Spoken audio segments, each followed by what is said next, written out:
Bonjour et bienvenue dans cette démonstration Release Control et Dimension CM. Le but de cette démonstration est de vous montrer comment l'intégration entre ces deux solutions de microfocus fonctionne. Le but de cette démo n'est pas de rentrer en détail sur les fonctionnalités de ces deux solutions. Si vous voulez avoir des informations détaillées sur chacune de ces deux solutions, vous pouvez vous connecter à notre chaîne de webinaire, à cette URL, et là vous allez avoir des vidéos sur Dimension CM et une vidéo également sur Release Control qui vont vous permettre d'avoir des informations détaillées sur chacune de ces solutions. Donc, dans le cadre de cette démo d'intégration sur ces deux solutions, je vais d'abord me connecter donc à Release Control qui va vous permettre de planifier vos releases. Ici, donc, je suis au niveau des différents trains. Donc là, vous voyez les différents trains qui ont déjà été définis dans le cadre de Release Control.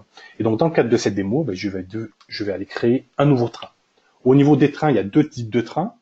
Il y a ce qu'on appelle les planning release trains. Ce sont des trains dans lesquels vous allez planifier les dates de passage dans les différents environnements, les différents approvers, les différents milestones, les différents quality gates.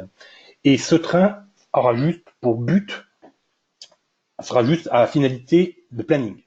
L'autre deuxième type de train, c'est ce qu'on appelle les deployable release trains. À ce moment-là, c'est avec la même fonction que le planning, mais en plus, avec ce train, vous allez pouvoir déployer directement depuis le train. Donc c'est le train qui exécute les déploiements de vos applications, groupes d'applications ou composants. Donc moi, dans le cas de cette démo, je vais faire un planning release train. Donc pour ce planning release train, il faut donner un certain nombre d'informations pour définir ce train. Donc je vais d'abord lui donner un nom. Je peux faire un descriptif. Il va falloir que je définisse des dates pour ce train. Ce sont des dates planifiées. Donc lorsqu'on définit un train, il va passer au travers de différentes étapes. La phase de démarrage, la phase de planification du train.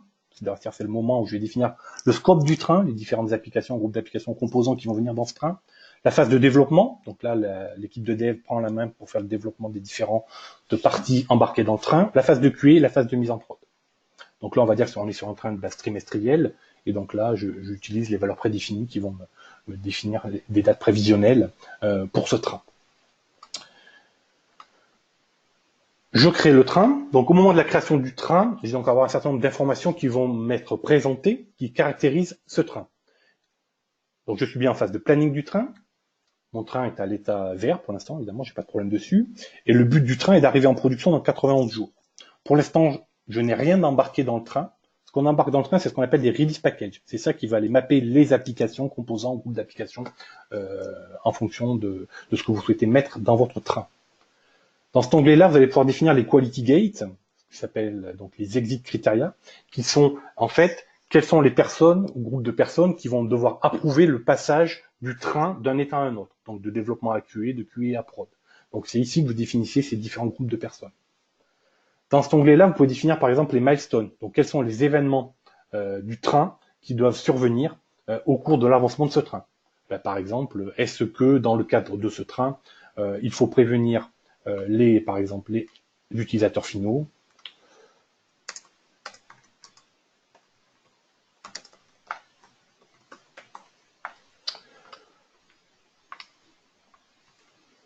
Et puis, ça serait bien que ces utilisateurs finaux soient prévenus avant le 31 octobre qu'un train va arriver en production avec les versions de ces différentes applications. La personne qui va devoir valider ce milestone, on va dire que c'est une user qui s'appelle SBM Admin. Vous pouvez définir autant de milestones que vous le souhaitez dans le cadre de ce train.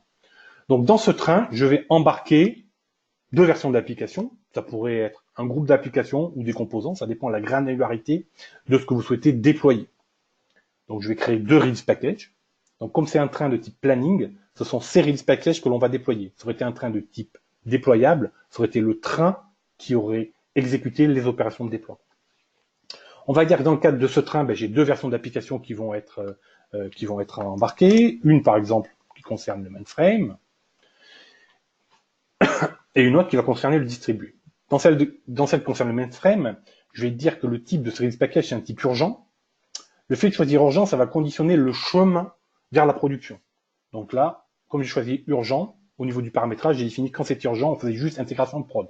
Et qu'on passait pas par intégration, UAT, après prod, par exemple. Et puis, lorsque je vais faire mon déploiement, évidemment, je vais exécuter un certain nombre de tâches. Donc là, j'ai la possibilité de définir des templates. Donc là, j'ai déjà défini un template de tâches qui va permettre de faire ce déploiement. Le déploiement va concerner une application, par exemple l'application Hello World. Également ici, je peux indiquer la version de l'application si je la connais à ce moment-là. Je crée donc ce premier release package qui va venir alimenter mon train. Donc là, en fait, le release package, pour l'instant, c'est une coquille vide. Hein. Je ne sais pas quelle version d'application je vais déployer. Je ne sais pas où se trouve ce que je souhaite déployer. Donc au niveau du train, j'ai une première version d'application, puis je vais en créer rapidement une deuxième, avec la même logique. Puis là, on va dire que c'est pour le distribuer. Pareil, on va dire que c'est urgent, je ne vais pas définir un template de tâches.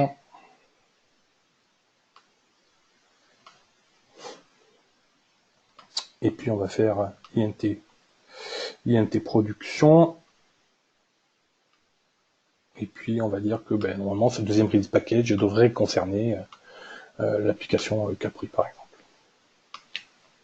Donc là, au niveau de mon train, je suis en phase de planification, j'ai terminé la planification, donc je pense que c'est ces différentes versions d'application qui vont être embarquées dans mon train et qui vont être déployées ultérieurement. Donc on va dire que j'ai fini ma phase de planification de mon train. Et donc là, je vais passer en phase de développement. Donc là, il termine ici mes deux release packages sont bien embarqués dans mon train. Et donc maintenant, je passe en phase de développement. Donc là, en tant que là, j'avais une casquette de release manager, donc je planifiais la release. Maintenant, le boulot est donné aux équipes de développement pour fournir à la plateforme Release Control les versions des deux applications que l'on souhaite déployer dans les environnements définis par le chemin vers la production. Donc là, je prends la casquette développeur. Maintenant, je vais me connecter donc à l'autre solution, Dimension CM. Je vais me connecter au client web de cette solution. Donc dans Dimension CM, il y a plusieurs clients, un client web, un client lourd, un client explorateur Windows, un client pour Eclipse, Visual Studio, etc., qui vont vous permettre de faire toutes ces modifications. Donc là, je suis dans ce qu'on appelle un projet qui s'appelle Mainframe Demo. Le projet, il faut le voir comme un couloir de développement. Donc vous avez un couloir, par exemple, évolution, un couloir maintenance, ou alors vous pouvez faire un couloir par développeur, ou un couloir par version d'application. C'est vous qui définissez la façon dont vous souhaitez vous organiser. Donc là, on va dire que j'ai un projet mainframe. Là, je suis sur une VMware, donc j'ai pas de mainframe à disposition, mais on va faire comme. Et donc, le but en tant que développeur, c'est que j'ai ces deux fichiers qui sont ici, et je vais donc aller les modifier pour ensuite être candidat à être déployé dans les environnements suivants.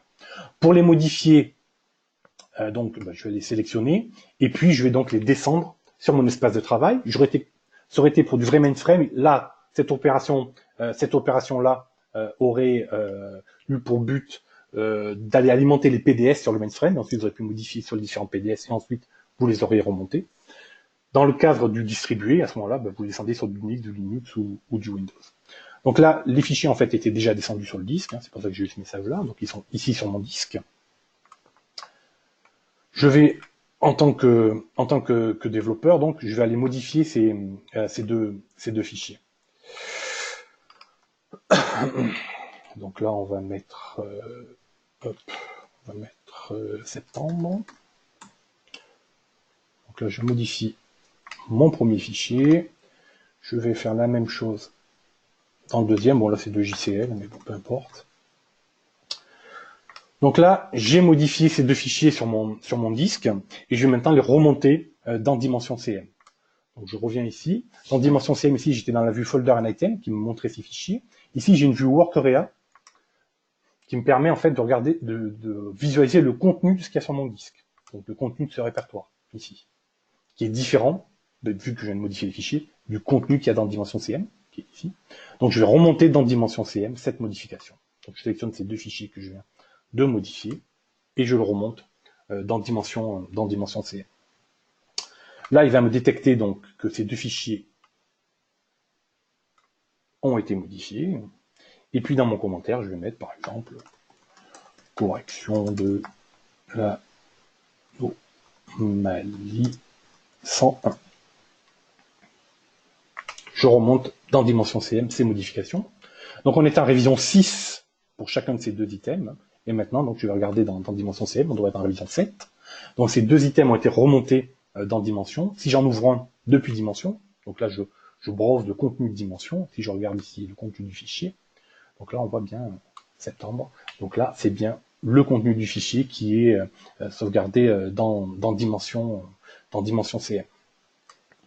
Donc dans Dimension CM, ici nous sommes connectés donc avec le client web qui permet aux développeurs d'agir sur les différents fichiers qu'ils souhaitent modifier.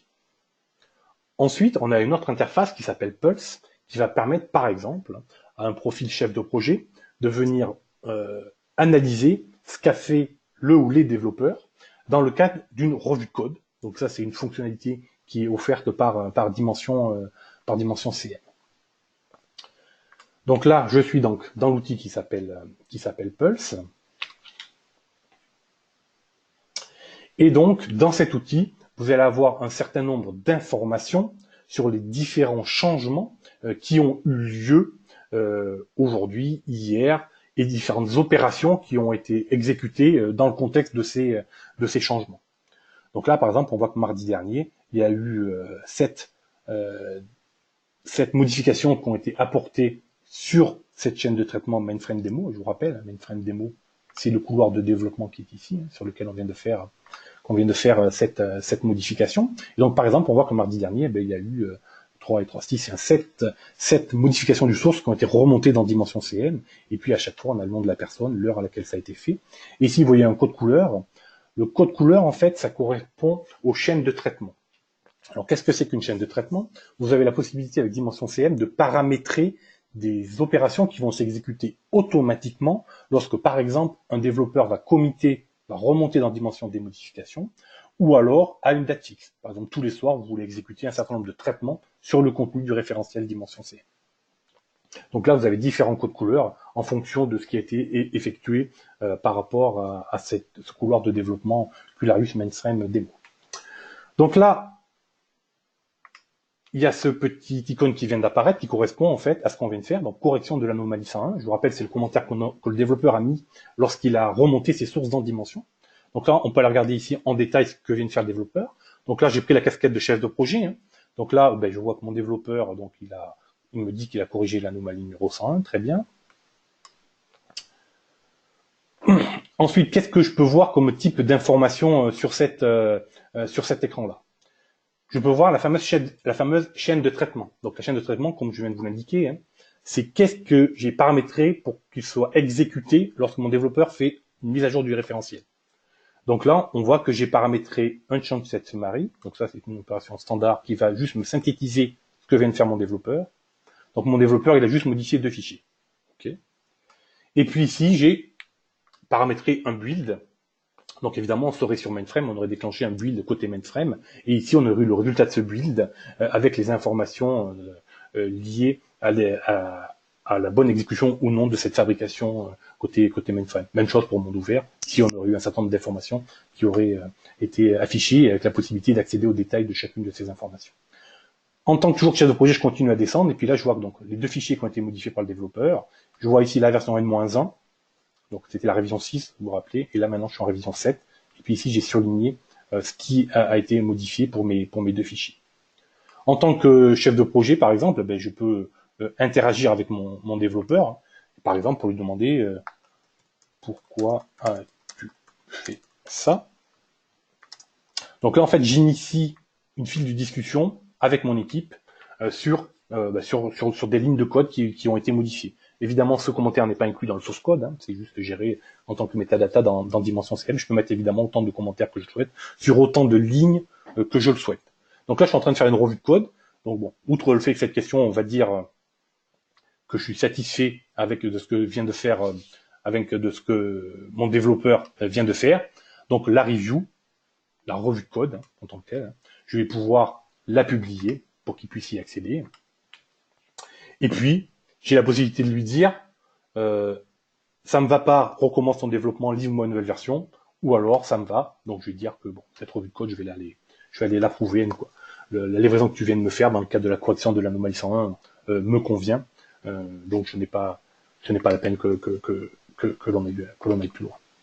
Dans Pulse, juste rapidement, vous avez également un certain nombre d'informations accessible au travers de reports qui vous donnent de la visibilité, le nombre de revues qui ont été créées, le nombre de revues qui ont été approuvées, rejetées, le nombre de modifications qui ont été livrées par les différentes personnes, les personnes qui ont contribué, le nombre de chaînes de traitement en erreur, en succès, même chose sur les revues. Donc bon, vous avez un certain nombre de reports qui vont vous permettre de visualiser de l'information sur ce qui se passe dans le référentiel Dimension CM. Donc la chef de projet a dit ok, c'est bon, ça me va. Donc le développeur, il va reprendre la main. Il a vu que on lui a dit que c'était ok pour la suite. Donc du coup, en tant que développeur, il va aller figer la configuration qu'il vient de faire. Dans Dimension CM, figer une configuration, on revient à poser une baseline. Donc là, on voit que j'ai déjà 2 baselines. Donc il va aller créer une nouvelle baseline. Il peut lui donner le nom qu'il souhaite. Hein. Bon, par exemple, anomalie 101. Et puis donc, on va créer cette baseline. Donc elle est ici. Si je l'ouvre, je vais constater à l'intérieur de cette baseline que j'ai bien 2 fichiers, qui sont mes 2 fichiers, en révision 7. Et donc maintenant, c'est cette baseline, cet objet figé, que je vais souhaiter déployer en intégration et en production via la solution Release Control. Pour ce faire, donc le développeur a dit que sa baseline était créée, et puis il va dire pour moi, c'est bon, donc elle est candidate à être promulguée dans l'environnement FIT d'intégration. Donc là, le développeur a terminé son travail, la baseline est à l'état intégration. Vous voyez que les autres baselines ont déjà été déployées en production. En tant que développeur, j'ai également la capacité d'aller regarder ces environnements, ici.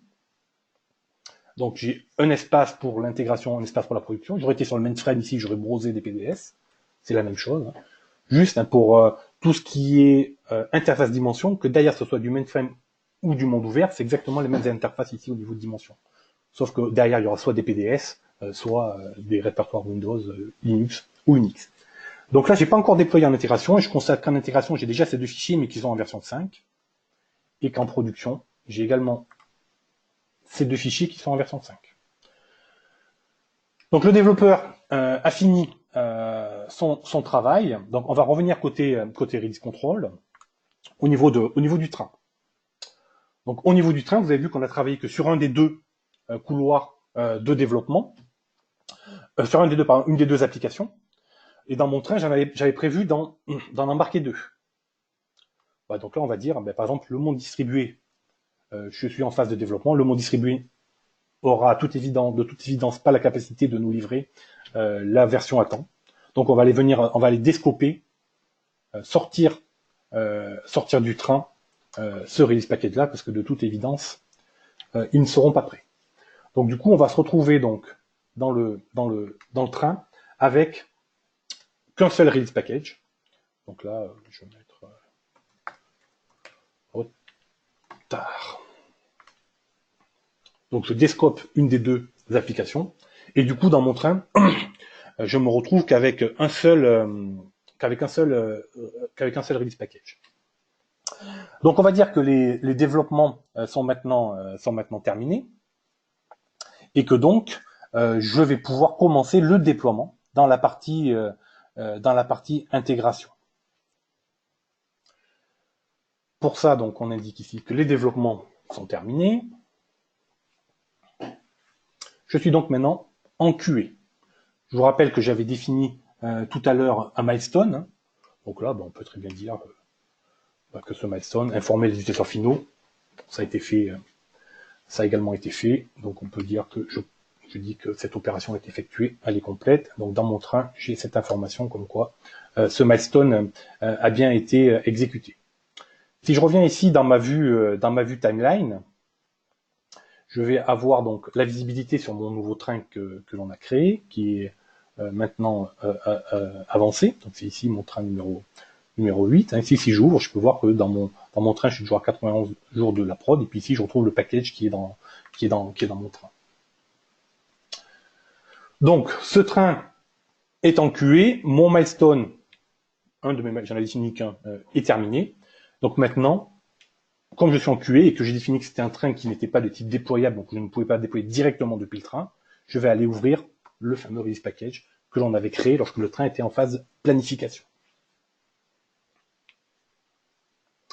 J'ouvre le release package. Dans ce release package, on va avoir un certain nombre d'informations. On va voir dans quel environnement on est. On a l'environnement d'intégration, les différents utilisateurs qui sont concernés par le déploiement de ce train. Et dans la partie basse, ici, je vois que la baseline que le développeur m'a mis à disposition est paramétrée, parce que vous vous rappelez, lorsque j'ai créé le release package, j'utilisais un template qui contenait des tâches prédéfinies. Donc là, ce template avait deux tâches, une phase de promotion et une phase de déploiement. Une phase de promotion, c'est juste une opération interne dimension CM technique. Et la phase de déploiement, c'est la phase de déploiement physique des fichiers sur les environnements cibles. Donc là, mon release package, quand je l'avais créé en phase de planification du train, je ne savais pas quel était le nom de la baseline que j'allais souhaiter déployer. Donc maintenant, il me reste à aller chercher la baseline que le développeur vient de créer pour la déployer ici avec Release Control. Donc je vais chercher ici le contenu de dimension CM. Donc là, il va m'afficher le contenu de dimension CM avec les différentes baselines. Donc là, j'ai filtré sur anomalie. Donc là, je retrouve la baseline qui s'appelle anomalie 101. C'est celle qu'on a créée tout à l'heure côté dimension. Donc là, je définis dans ma première étape, qui est mon étape de promotion de ma baseline. Donc je définis cette baseline. Donc là, l'icône rouge signifiait qu'il y avait un paramètre qui me manquait. Donc je ne pouvais pas déployer tant que je n'avais pas défini ce paramètre. Le paramètre, évidemment, étant le nom de la baseline à déployer. Je fais la même chose pour la phase de déploiement, donc l'opération physique de pousser les fichiers sur l'environnement cible. Donc là, j'ai pas besoin d'aller browser le contenu de dimension. Là, je vais lui dire, regarde dans les étapes précédentes, je n'avais pas défini une baseline. Donc là, elle est définie. Au niveau de ces deux tâches de déploiement, je vais les exécuter de façon séquentielle. Donc ici, 1, 2. On peut les exécuter de façon parallèle. On peut ajouter d'autres tâches de déploiement suivant ce que vous souhaitez faire. Donc là, je suis paré à déployer dans mon environnement d'intégration.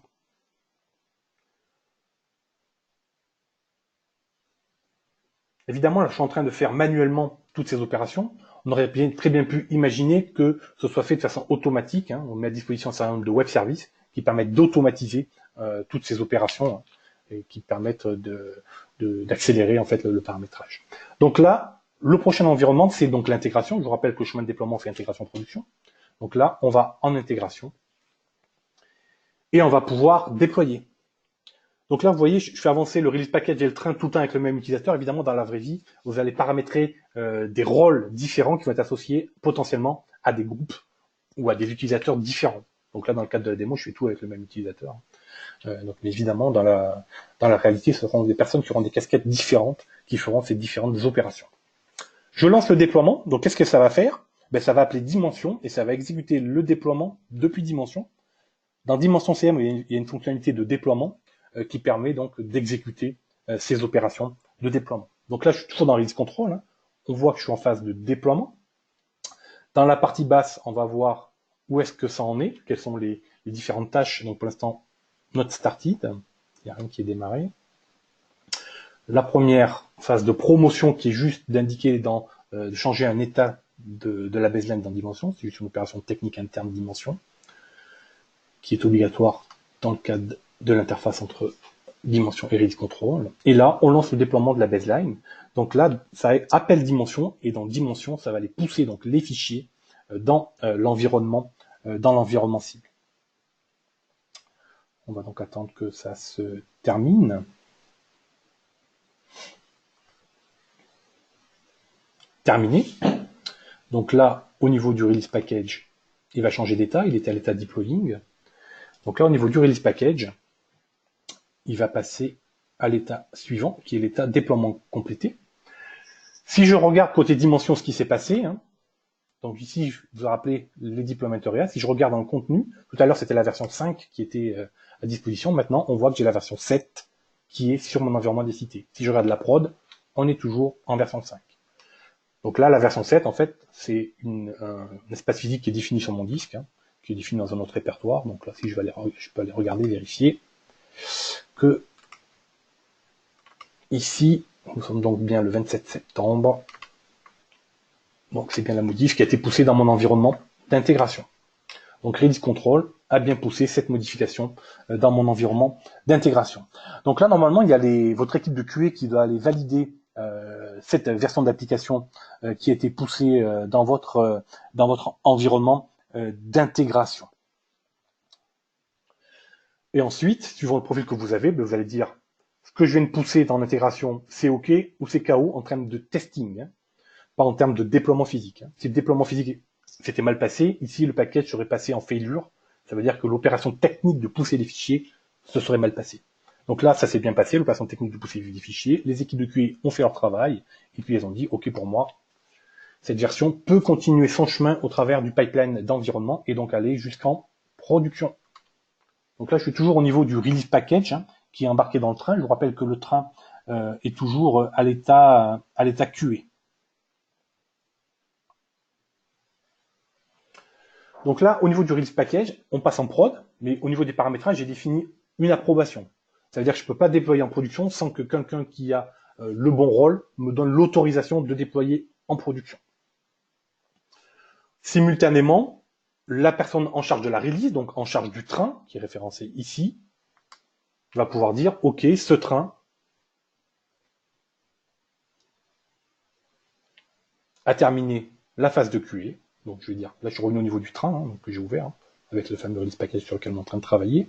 On voit qu'on est en attente d'approbation sur le release package. Donc au niveau de mon train, je vais dire que la QA est terminée et que donc, moi en tant que release manager, je donne mon go pour aller en production. Donc moi en termes de release, j'approuve. Ensuite ici, au niveau du release package qui est embarqué dans ce train, par exemple, on peut imaginer que c'est le responsable de la prod qui va aller dire que pour lui, c'est également OK. Donc on a deux niveaux d'approbation, au niveau du train avec la casquette Release Manager, et puis là au niveau de l'approbation du déploiement prod, par exemple, avec quelqu'un qui aurait la casquette de responsable de prod. Bon, moi évidemment, je suis toujours avec le même utilisateur qui a tous les droits, et donc là, je vais aller approuver ce déploiement en production. Je vais devoir aller renseigner un commentaire pour ce déploiement en production.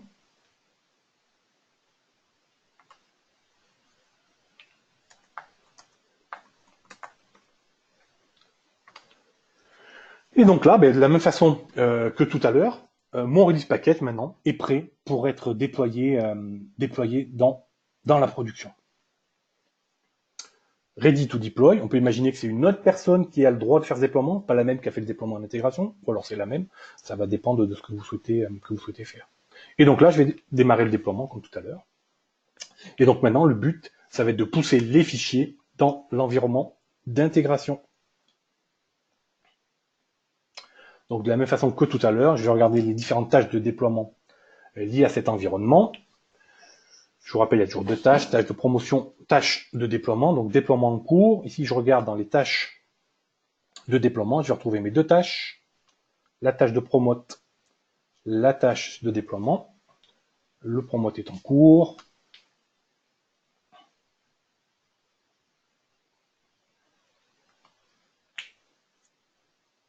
Le promote est terminé, maintenant on lance le déploiement, donc le déploiement c'est bien l'opération physique, de pousser les fichiers dans l'environnement d'intégration, dans l'environnement de production.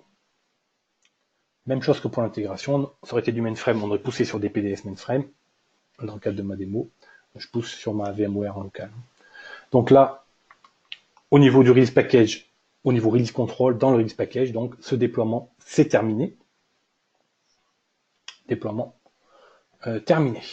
Je regarde dans Dimension la vision que j'en ai.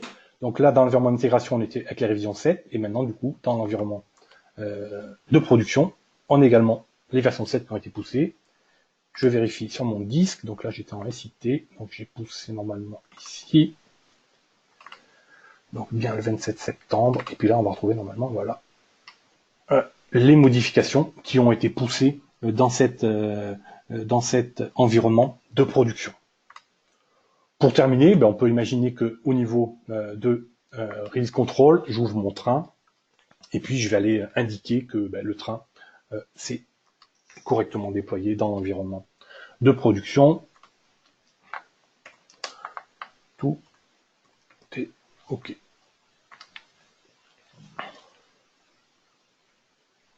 Donc voilà, le train est terminé. Au niveau des applications, du groupe d'applications ou des composants embarqués dans le train, c'est terminé également. Donc en fait, on a mené à bien le déploiement de ce train. Dans Release Control, on a un certain nombre d'informations qui sont remontées au travers de rapports, de tableaux de bord qui vous permettent de voir ce qui se passe, de monitorer ce qui se passe. Ces rapports sont par défaut. Vous créez également vous-même vos propres rapports. Donc là, on a par exemple des rapports sur les milestones, ceux qui sont en retard, sur les critérias. Donc je vous rappelle, ce sont les quality gates qui permettent de passer d'un environnement à l'autre, celles qui sont par train, évidemment. Ça, c'est le nom des trains dans la partie basse. Vous pouvez voir les release packages, le nom de déploiement des release packages, le nom de déploiement des release packages en erreur, etc., etc. Et puis également, vous avez sur les release packages en tant que tel, pareil, un certain nombre d'informations qui sont visibles dans des rapports, par exemple, de type calendrier, qui vous permettent de voir, par exemple, là, que on a déployé le train ce 27 septembre, ce release package ce 27 septembre dans les différents environnements. Donc tout ça, ce sont les reportings qui vont vous permettre d'accéder à toutes ces informations.